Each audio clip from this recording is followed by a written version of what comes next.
খাও গুনগুনের গন্ধ পাও।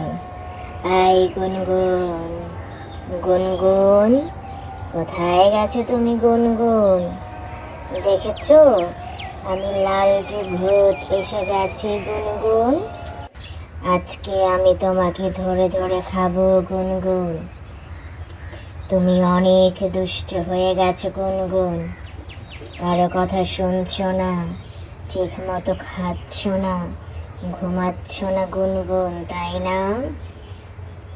তোমার নামে আমি সব খবর পেয়ে গেছি গুনগুন। আমি লালচু ভূত, আমি দুষ্টু দুষ্টু বাবুদেরকে আমার কাছে ধরে নিয়ে আসি গুনগুন। কারণ তোমার বাবা মা আমাকে বলেছে গুনগুন আমাদের কথা শোনে না, সারাক্ষণ শুধু দুষ্টু করে, পড়াশোনা করে না, স্কুলে যেতে চায় না গুনগুন, সারাক্ষণ শুধু মোবাইল ধরতে চায়। এগুলো কেন করো তুমি গুনগুন? তুমি কি আমাকে চেনো না গুনগুন?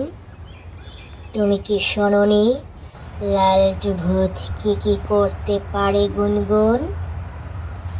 তুমি যদি আমার কথা না শোনো, তাহলে আজকে রাতে তুমি যখন ঘুমাবে গুনগুন, তোমার বাবা মা যখন ঘুমাবে গুনগুন, তখন আমি তোমাদের বাসার জানালার কাছে গিয়ে বসে থাকবো চুপ করে গুনগুন। এরপর সবাই যখন ঘুমিয়ে থাকবে, চারদিকে যখন কোনো শব্দ হবে না, তখন আস্তে আস্তে আমি তোমার কাছে গিয়ে তোমাকে ধরে নিয়ে আসবো গুনগুন। আমাকে কেউ দেখতে পাবে না, কেউ বুঝতে পারবে না যে আমি এসেছি তোমাদের বাড়িতে গুনগুন। আমার কাছে নিয়ে আসলে তখন কেমন লাগবে তোমার গুনগুন, বলো তো? আমি তোমাকে আমার কাছে এনে রেখে দেব, তারপর ক্ষুধা পেলে মচমচ করে খেয়ে ফেলবো গুনগুন।